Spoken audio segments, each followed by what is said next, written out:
अभी मैं 9वीं क्लास में पढ़ती थी। जब एक रोज स्कूल जा रही थी तो रास्ते में बहुत तेज बारिश आ गई। मैं जल्दी से सामने वाली दुकान के अंदर चली गई। दुकान मालिक ने मुझे पीछे स्टोर में बिठा दिया।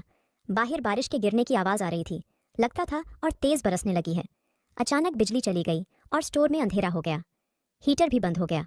तभी एक शख्स आया और कहने लगा, मैं अभी लाइट ठीक करता हूँ। मैंने शुक्र किया। वो दरवाजे तक गया ही था कि दरवाज़ा बंद करने की आवाज़ सुनाई दी। इससे पहले कि मैं कुछ समझती, वो मेरे करीब आ चुका था। तभी उसने एक हाथ मेरे मुंह पर और दूसरा हाथ मेरी सलवार। जिंदगी बहुत ही अजीब है। अक्सर कुछ न होते हुए भी उसके अंदेशे नींद हराम कर देते हैं। मेरे सर पर बाप का साया ना रहा था। तभी माँ रोज जताती थी कि बेटी अपनी बेवा माँ की लाज रखना, भूल कर भी सीधे रास्ते से ना भटकना, कोई ऐसा कदम ना उठाना जो मेरे लिए मौत का पयाम साबित हो। मैं तो सीधी साधी अच्छी लड़की थी, नेक चलन। फिर न जाने क्यों अम्मा मुझको ऐसी बातें सुनाती थीं। बाजी से तो ऐसी बातें अम्मी नहीं कहती थी। खुदा जाने क्यों मुझी को अपने अंदेशे सुनाती। शायद इसलिए कि बाजी घर में रहती थी और मैं स्कूल में पढ़ती थी। हालांकि मैंने कभी किसी लड़के को लिफ्ट नहीं कराई थी। वालिद के फौत होने के बाद रखी हुई जमा पूंजी खत्म हो गई तो बाजी ने माँ से कहा कि मैं मुलाजमत तलाश करती हूँ, लेकिन उन्होंने इजाज़त न दी। हालांकि मेरी बहन ग्रेजुएशन कर चुकी थी, मगर माँ को ज़माने से इतना खौफ था कि हम भी उनकी बातों से खौफजदा हो जाते थे।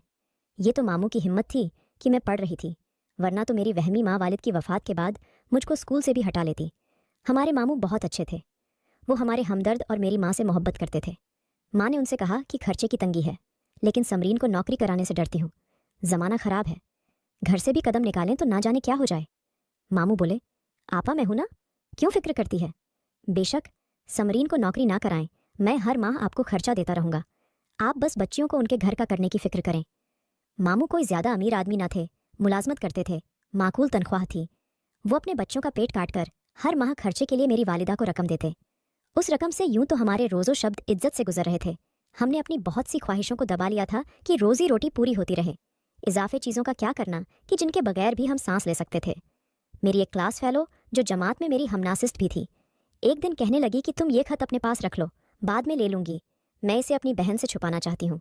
मैंने खत लेकर अपनी कॉपी में रख लिया। ना तो पूछा किसका है और ना ही उसको खोलकर पढ़ा। ये मेरी सहेली की अमानत थी। हमारे घर के सामने शरीफ की दुकान थी, उसको हमारे हालात का इल्म था, लिहाजा हम लोग उससे उधार पर भी सौदे मंगवा लेते थे। वो खाते में लिख देता और जब मामू पैसे देते उसका कर्जा दे दिया करते। उसकी दुकान पर सभी अशिया मिलती थी। एक तरफ से वो जनरल स्टोर भी था। एक कोने में उसने स्टेशनरी का सामान भी रखा हुआ था। मुझे जब रजिस्टर्ड कॉपी, पेंसिल, बाल, पेन वगैरह की ज़रूरत पड़ती, करीब होने के सबब उसकी दुकान से खरीद लिया करती थी। उस रोज़ मुझे कॉपियाँ खरीदनी थी। कॉलेज से सीधी उसकी दुकान पर चली गई तो वह खत जो मेरी कॉपी में रखा हुआ था वहीं गिर गया। मुझे पता नहीं चला। अगले रोज़ कॉलेज गई तो खत मेरी सहेली ने मांगा। मैंने काफ़ी निकाली, खत उसमें नहीं था। सब कापियों को देख लिया, ना मिला। बहुत परेशान हुई, उससे माजरत की कि शायद घर पर रह गया है, कल ला दूंगी। कॉलेज से सीधी शरीफ की दुकान पर गई, उससे पहले कि खत के बारे में पूछती। उसने खुद ही कहा कि कल आप गिरा गई थी, ये लीजिए अपनी अमानत। ये कहकर उसने तह किया हुआ कागज़ मुझे दे दिया। घर आकर मैंने खत को खोला कि देखूं किसका है और इसमें क्या लिखा है।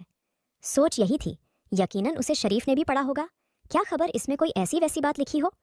जब कागज़ को खोला तो ये देखकर गुस्सा आ गया कि शरीफ ने खत बदल दिया था। उसने मेरे नाम खत लिख दिया था, जिसमें बड़े मोहब्बत भरे किस्म के जुमले लिखे थे और मेरी तारीफ भी की गई थी। शरीफ के इस हरकत पर काफ़ी दिन परेशान रही, मगर उसकी दुकान पर ना गई। वो खाता अलबत्ता मेरी कॉपी में रखा था। सहेली को तो सारा हाल बताकर माजरत कर ली, लेकिन बाजी क्या करती, जिन्होंने मेरे कमरे की सफाई करते हुए कॉपी से खत निकाल लिया था। अब वो मुझको धमकाती थी कि तेरा ये खत मैं मामू को दिखा दूंगी। मामू से मैं बहुत डरती थी, लिहाजा अगले रोज़ मुझे शरीफ की दुकान पर जाना ही पड़ा। मैंने उसे कहा कि तुम्हारी इस हरकत की वजह से मुझे कितनी परेशानी उठानी पड़ती है।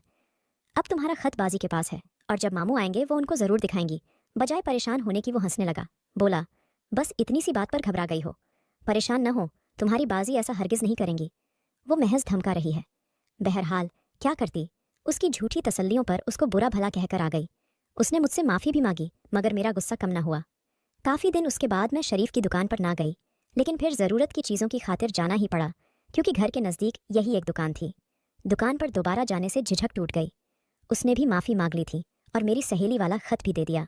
मैंने दिल साफ कर लिया। ये भी मजबूरी थी कि सौदा उधार इसलिए लेते थे।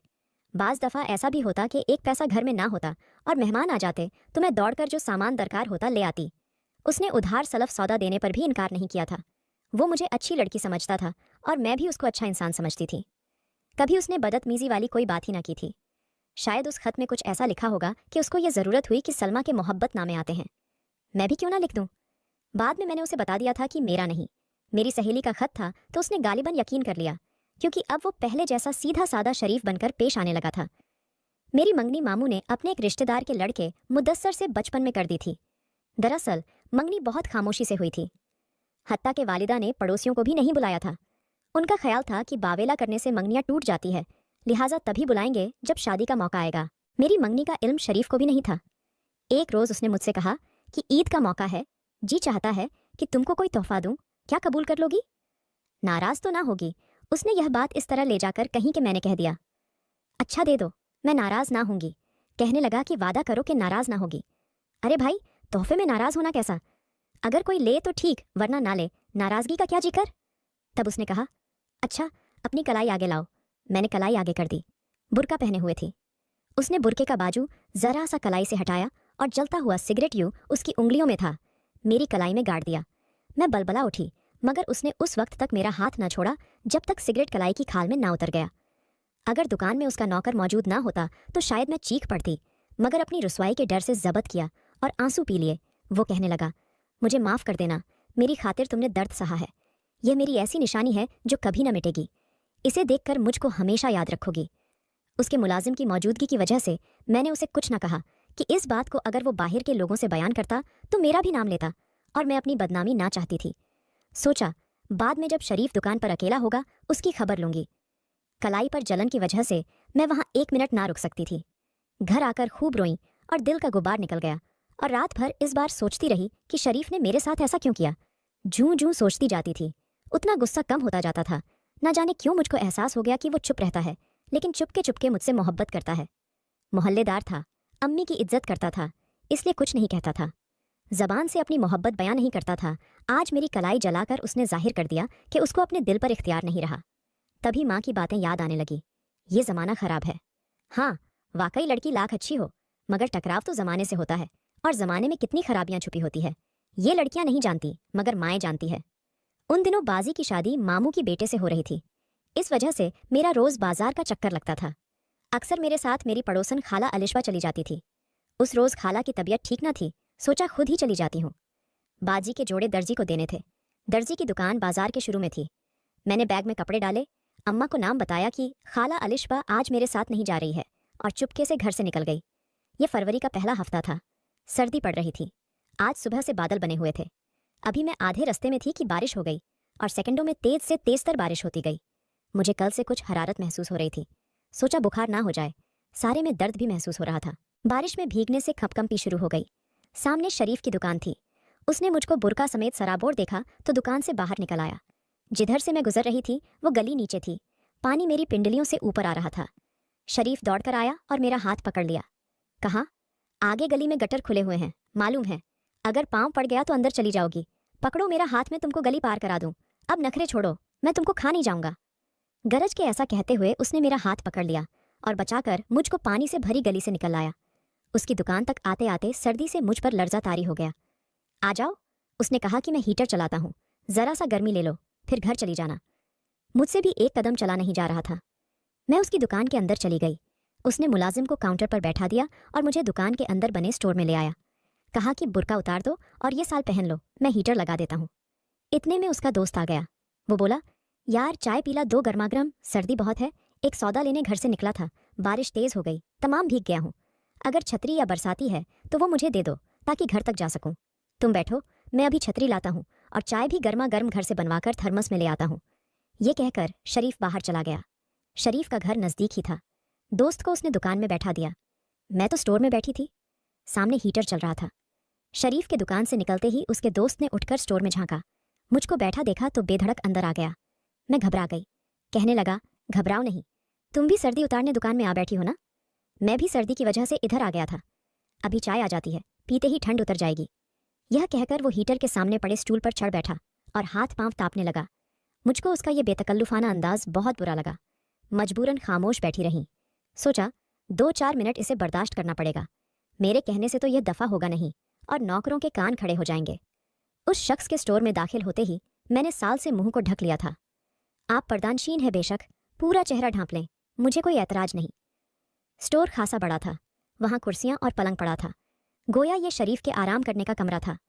मैं हीटर के सामने से उठ गई और पलंग पर जा बैठी ताकि उस शख्स से दूर रहूं।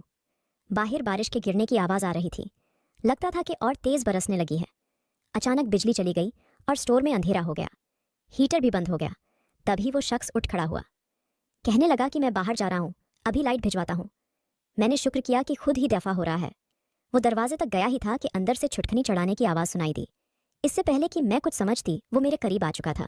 तभी उसने मेरे मुंह पर हाथ रख दिया और ऐसी मुसीबत गुजर गई कि जो उम्र भर का रोग हो गई।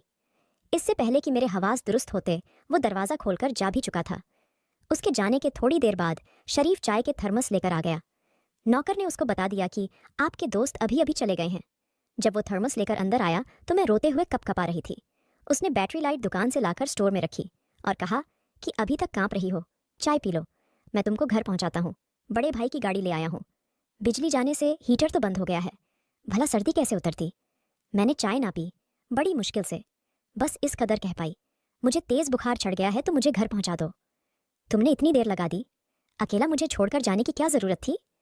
दोस्त ने चाय का कहा तो सोचा कि तुम्हारे लिए घर से भैया की गाड़ी भी ले आता हूँ। उसको मैंने उसके दोस्त के बारे में ना बताया और यह भी नहीं कि मेरे साथ क्या हुआ।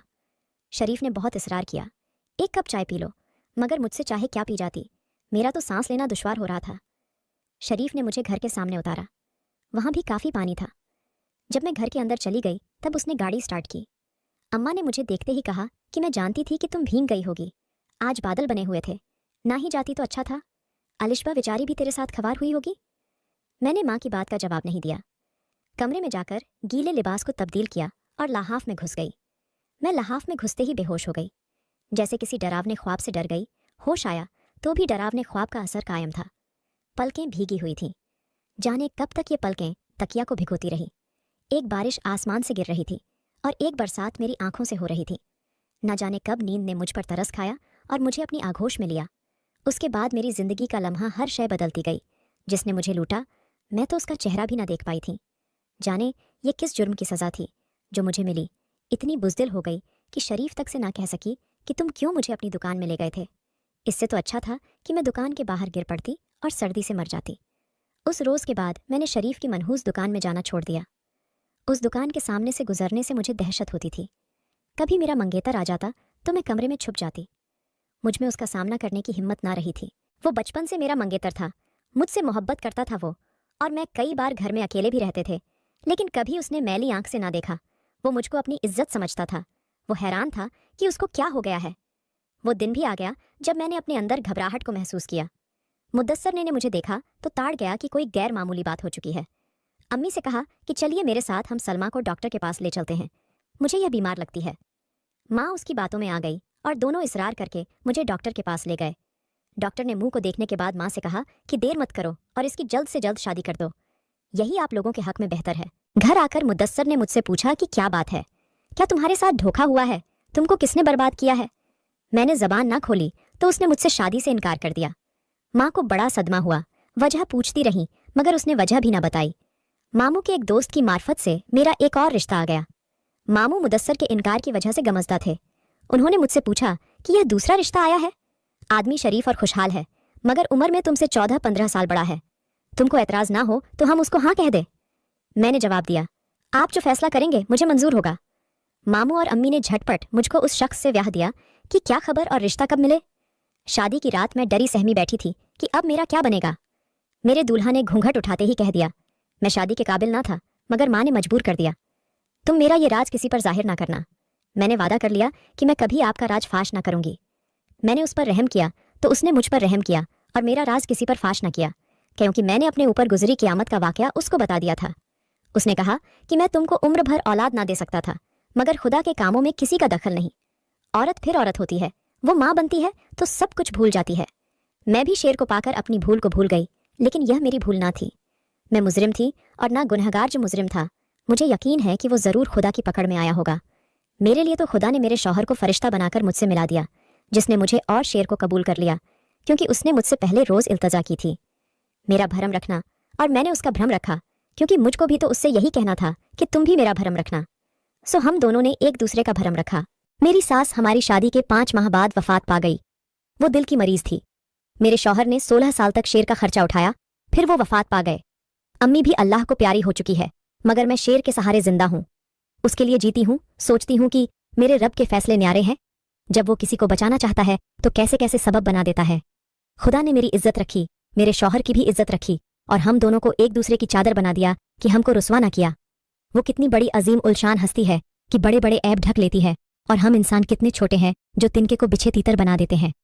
आज शेर जिंदा है, खुदा की शान है। खुदा की जिंदगी जी रहा है। खुदा ने उसको भी इस दुनिया में आने देना था, जिंदा रखना था, तो वही मेरी और वलीद की शादी हमारे मुकद्दर में लिख दी। वरना यानी क्या हालात होते कि मैं भी जिंदा रहती या नहीं। ना जाने हम लड़कियों की तरबियत पर तो जोर देते हैं, पर लड़के क्यों इससे महरूम रह जाते हैं। मेरी गलती ये जरूरत थी कि मुझे सीधा घर जाना चाहिए था। न शरीफ की दुकान पर जाती, न ये सब होता। लेकिन अगर उसकी तरबियत अच्छी होती तो वो भी भेड़िया ना बनता।